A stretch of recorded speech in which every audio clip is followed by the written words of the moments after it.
জুলাই অভ্যুত্থানকালে মোহাম্মদপুরে হত্যাযজ্ঞে নানক তাপস সহ ২৮ জনের বিরুদ্ধে অভিযোগ আমলে নিয়ে পলাতকদের বিরুদ্ধে গ্রেফতারি পরোয়ানা জারি করেছেন আন্তর্জাতিক অপরাধ ট্রাইব্যুনাল। দুপুরে ট্রাইব্যুনাল ১-এর এই আদেশ দেন।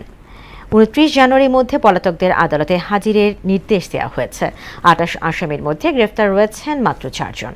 মুদাসসির আলী প্রতিবেদন। ২০২৪-এর অভ্যুত্থানকালে ১৮ ও ১৯ জুলাই রাজধানীর বিভিন্ন জায়গায় আন্দোলনকারীদের ওপর চালানো হয় ব্যাপক দমনপীড়ন।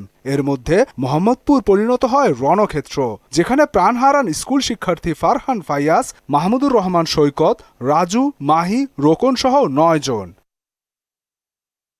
সেই ঘটনায় রোববার ঢাকা দক্ষিণের সাবেক মেয়র শেখ ফজলে নূর তাপস এবং সাবেক মন্ত্রী জাহাঙ্গীর কবির নানক সহ ২৮ জনের বিরুদ্ধে আনুষ্ঠানিক অভিযোগ দেয়া হয় ট্রাইব্যুনালে, যা আমলে নিয়ে পলাতক ২৪ জনের বিরুদ্ধে গ্রেফতারি পরোয়ানা জারি করেন আদালত। এছাড়া ২৯ জানুয়ারির মধ্যে আসামিদের হাজির করার নির্দেশ দেয়া হয়। বিচারপতি গোলাম মর্তুজা মজুমদারের নেতৃত্বে ৩ সদস্যের ট্রাইব্যুনাল ১ এই আদেশ দেন।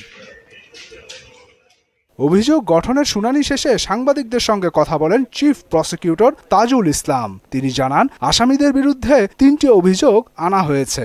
এখানে 3টা অভিযোগে মোট ২৮ জনকে আসামি করা হয়েছে।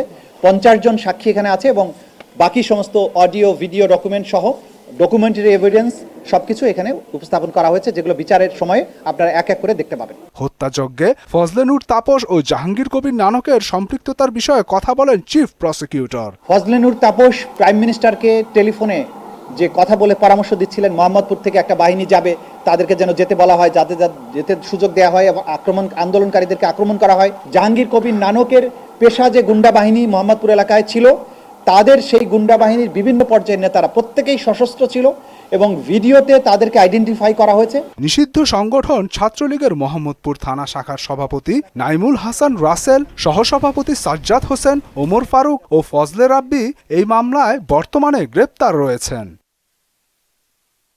মুদাসসির আলী, মোহনা সংবাদ, ঢাকা।